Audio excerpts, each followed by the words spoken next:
Expectations are just expectations. But I'm excited to be a part of the excitement.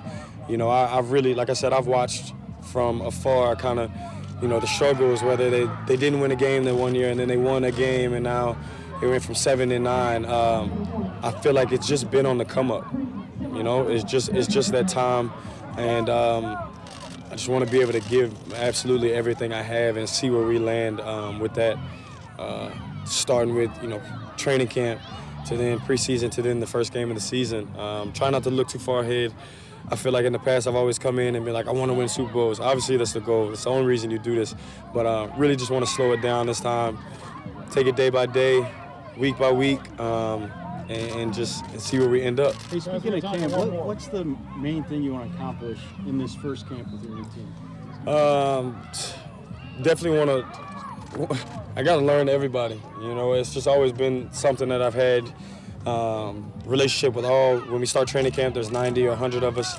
I build a relationship with anybody who's around. I'm going to say what's up to anybody who's in the locker room. So my first camp, I really just want to be able to come out, set the groundwork, have a great, hard camp. We're all going to have our battles and stuff like that, but to really get prepared for this season, because I know that it's going to be a grind, and it's going to be a journey. Every one of your national interviews touches on the Giants trade. Yeah. It's natural because you haven't played a season yet. Yeah. Is there a time you could leave that behind, do you think? I hope so. I hope that the only time that I talk about it is when I get asked about it. So it's hard. It's like I don't even know the word for it. It's like a double-edged sword. I can't really, I don't want to talk about it, but if I get asked about it, I feel like I have to answer the question. So I'm really ready to put it all behind me. I think everybody's moved on. I've moved on. They moved on. It's just time. This is where I'm at. I'm at Cleveland Browns now. Yeah. All right, just an observation.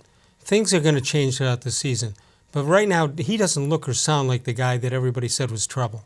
What am I missing? Well, you're right about that, Les, and you should have seen him with these kids out here today. Man, they just gravitated to him, and not just because he's a football star. He's got this disarming smile, and the kids really love him. So, and they haven't seen him play yet. Right, so that was pretty cool. How old were the kids? From 1st through 8th grade. Okay, and there was over 600 or so? Yeah. That was the estimation? And I'll tell you what, I'm going to do a commercial for pro camps. Go ahead.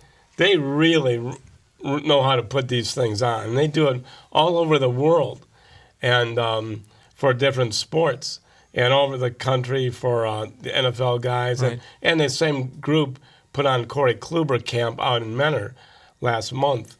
And so they really do an excellent job. All right, so 2 questions. Number one, where does he put the blonde hair when he goes and speaks in front of people? Yeah, I think in his pocket. I think the barber lopped it off. The other thing is he going to handle it okay as long as the Browns are winning? If he's not the center of attention every game, is he going to be able to handle it? We're going to find out. And that's a big question. That is the big question. I mean, players, they want that ball because that's going to help them in their next contract. I think he still has 5 years on his deal. Right. But when that expires, his agent's not going to say, well, my guy only caught 40 passes a year, but the Browns won 2 Super Bowls. That's not going to get him money on his next contract. I wouldn't think so. 216